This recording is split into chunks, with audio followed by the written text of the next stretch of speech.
শাশ্বত ভারত কথার মধ্যে দিয়ে চালিত সকলকে স্বাগত জানাচ্ছি।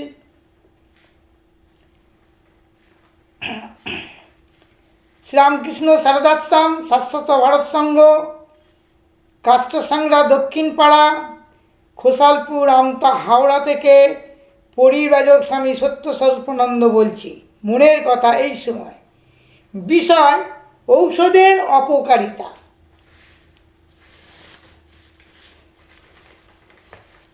প্রত্যেক রোগীরই একটা অন্তর্নিহিত কারণ আছে।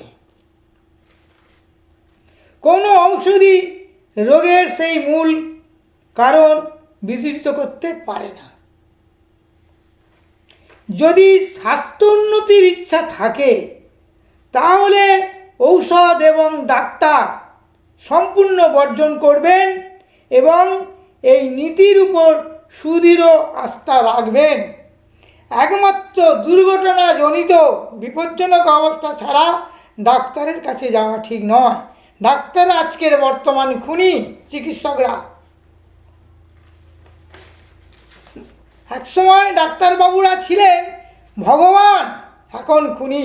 এত লোভী হয়ে গেছে। হসপিটালে ডাক্তারদের কত বেতন পায়, তবু প্রাইভেট বিভিন্ন নার্সিংহোমে প্রাইভেট চেম্বার করে বসে আছে। ছি ছি, লজ্জা করে না? এই জন্মে আপনারা চিকিৎসক হয়েছেন, নার্স হয়েছেন, পরিসেবিকা। আগামী জন্মে ক্ষমতার অপব্যবহার করছেন। আগামী জন্মে কিন্তু মানুষ হওয়া তো দূরের কথা, ডাক্তার তো হবেন না, ডাক্তার হওয়া তো দূরের মানুষ হবেন।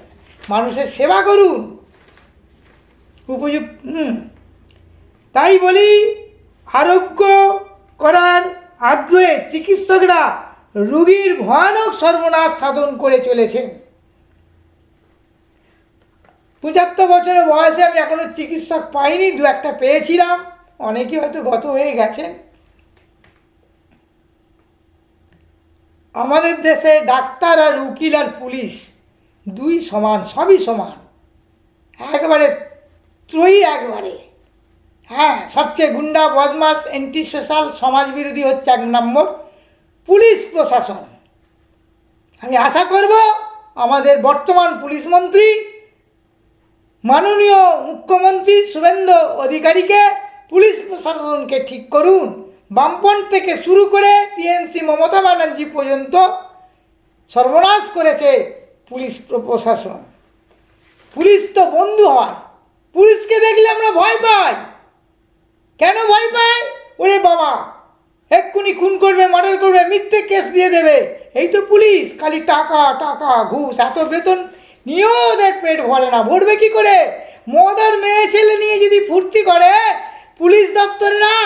আজকাল সিভিক পুলিশ, আমি নিজের চোখে দেখা বিভিন্ন ডাক্তার থানায় দেখেছি, মেয়ে ছেলে সিভিক পুলিশ দিয়েছে, তাদের ধর্ষণ করে রাত্রিরে তাদের অবৈধ সম্পর্ক গড়ে ওঠে। স্পেশাল ঘর আছে, বিশেষ ঘর, বিছানাপত্র গদি নিয়ে। এই তো এদের পরকীয়া চলছে। ছি ছি। হ্যাঁ, আর মদ খাচ্ছে। সন্ধ্যা হলেই পুলিশের রাজত্ব চলে। যে কোনো সময় যে কোনো মানুষকে ধরে নিয়ে যায়, টাকা দেয় আর পেটায়। মোবাইল যদি থাকে কেড়ে নেবে। বল তোর বাড়িতে ফোন নাম্বার, বাড়িতে বউ যাবে, এই যাবে, অনেক ব্যাপার। এই নিয়ে বলবো না, পুলিশ নিয়ে যখন বলবো। খুনিয়েরা। তাই আমি ডাক্তার নিয়ে বলছি, ওষুধ নিয়ে বললাম, ওষুধের অপকারিতা আর কতটুকু ওষুধ আমাদের প্রয়োজন সেটাও বলবো। কিছুটা ছুঁয়ে যাব। দ্রুত মৃত্যুর কবলে ঠেলে দেয় ডাক্তাররা। ডাক্তাররা কখনো বলে না আমাদের পথ্যই হচ্ছে ওষুধ। আমরা খাদ্যকে যদি রোগীর উপযুক্ত করে খাদ্য খাই, জীবটাকে নিয়ন্ত্রণে আনতে পারি, স্বাদ, হ্যাঁ, সেই রুগী অনুযায়ী। কেউ বলে না এটা খাও, কোনো ডাক্তাররা বলে না যেইটা খাও এটা খাও, যত ইচ্ছা খেয়ে যাও, উল্টো পাল্টা ধূপধুনো দিচ্ছে, রুগী আসুক। আমি আশা করব আমাদের সরকারি হাসপাতালগুলো যেন ভগবানের ঘর হয়ে মন্দির গড়ে উঠুক। তারা যেন ভগবানের মতো মানুষের সেবা করে। মানুষও ভগবান। আমি আশা করব। এর আগে আমি কীরকম হাসপাতাল হওয়া উচিত, চিকিৎসালয়, সেটা বলে দিয়েছি। আরোগ্য করার আগ্রহে চিকিৎসকরা রোগীর ভয়ানক সর্বনাশ সাধন করছে। বহু রোগী তারা দ্রুত মৃত্যুর গহ্বরে ঠেলে দিচ্ছে প্রাকৃতিক নিয়মে, অর্থাৎ নিজ নিজ জীবনী শক্তির জোরেই আরোগ্য লাভ করত। ওষুধটা নিয়ে বলি একটুখানি। ভীষণ অভিজ্ঞতা, গবেষণা বহুদিন ধরে চলছে ওষুধ নিয়ে, প্রায় 50-60 বছর আমি গবেষণা, 50 বছর কমপক্ষে আমি গবেষণা করছি এইসব নিয়ে, যা আমি ইউটিউব চ্যানেলে শাশ্বত ভারত কথার মধ্য দিয়ে যে চালাচ্ছি সবই আমার নিজের ব্যবহারিক জীবনে পরীক্ষা নিরীক্ষা করে বলছি।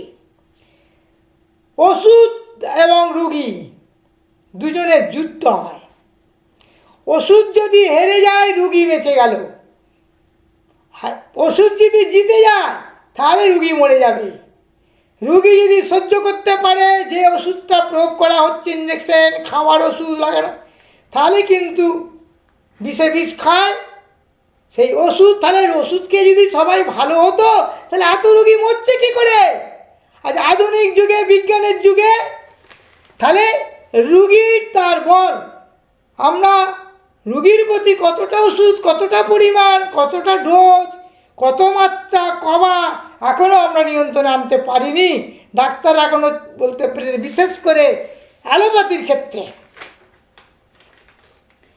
মৃত্যুর কবরে ফেলে দেয়।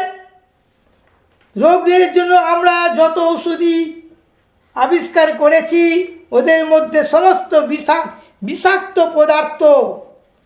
এই জন্যেই ওই ঔষধের সত্যি ততটুকু মাত্রা রোগীর জীবনী শক্তি হয়।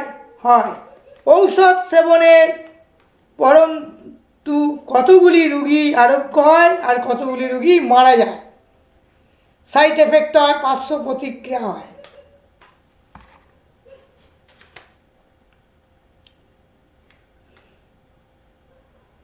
মানুষ যত রকম ভয়াবহ বিষের সন্ধান পেয়েছে তার মধ্যে সর্বপ্রথম অ্যালোপ্যাথিক ঔষধই বেশি পাওয়া যায়, মাঝে আছে। ঔষধের সঙ্গে এই বিষ দেহে প্রবেশ করে, দেহেই সঞ্চিত থাকে। অতঃপর এরা শরীরের যে কোনো অংশে, যে কোনো অংশে অথবা দেহে পরিচালক যন্ত্রকে সর্বদা ক্লিষ্ট করে থাকে। ওই অঙ্গের বা যন্ত্রের প্রাণকোষগুলি ওই বিষের প্রয়োগে আরোগ্য করি বটে, বলা বাহুল্য ইয়া আরোগ্য নয়, নতুন রোগের সৃষ্টি করে, যাকে বলে সাইড এফেক্ট, পার্শ্ব প্রতিক্রিয়া হয়। আমরা ঔষধ বিষের দ্বারা চাপা দিই, ওর প্রকাশকে স্তব্ধ রাখি। ঔষধ বিষ দ্বারা এইরূপ রোগ চাপা দেওয়ার ফলে এই বিষের পরিণত স্বরূপ হয়। দেহে দীর্ঘদায়ী ব্যাধি হয় অথবা নানাবিধ রোগ সৃষ্টি করে দুরারোগ্য। আমাদের রোগ চিকিৎসার প্রণালী বিজ্ঞানসম্মত নয়, এটা সুন্দর কোনো শিল্পকলাও নয়, এটা শুধুমাত্র লাভজনক একটা ব্যবসা। ঔষধ বর্জন করে রোগদিগকে প্রাকৃতিক আরোগ্য বিধানের দেওয়া হোক, প্রাকৃতিক চিকিৎসা আসু যেতে পারে, সংখ্যা বিশেষভাবে হয়। নিজে বিবেক বুদ্ধির দ্বারা সমর্থিত এবং অভিজ্ঞান সত্যের ভিত্তির উপর দাঁড়িয়ে আছে আমি ঘোষণা করছি, দাঁড়িয়ে থেকে চিকিৎসক, অস্ত্র চিকিৎসার পুরুষ ও নারীর দাত্রী, ঔষধ স্তবতার ঔষধ বিক্রেতা এবং পৃথিবী এইতে যদি এই রকম বক্ষ হইতে বিলুপ্ত না হয় তাহলে রোগের সংখ্যা বাড়বে এবং মৃত্যুর সংখ্যা বর্তমানের তুলনায় বহুগুণ পাবে। ঔষধ পাকস্থলীতে গিয়ে দেহস্থ যন্ত্রগুলির কতগুলি অনিষ্ট করে এবং তার সম্বন্ধে আমাদের জ্ঞান অত্যন্ত সীমাবদ্ধ। সুতরাং ঔষধের প্রত্যেকটি মাত্রা রোগীর জীবনী শক্তির উপর চিকিৎসা বিজ্ঞানের অ্যালোপ্যাথি গবেষণা অনিষ্টদায়ক। ঔষধ প্রস্তুতে আফিম, মদ্য, ব্যবটার, বিবন্ত, নেশাগ্রস্ত নিষিদ্ধ হইলে 48 ঘণ্টার মধ্যে পেটেন্ট ঔষধ সংস্থা মেরুদণ্ড ভেঙে পড়ে, পেটেন্ট ঔষধ ব্যবস্থাও চলে যায়। এই পর্যন্ত আজ আমি ওষুধ তর্মে, এর পরের ভিডিওতে শুনতে থাকবেন।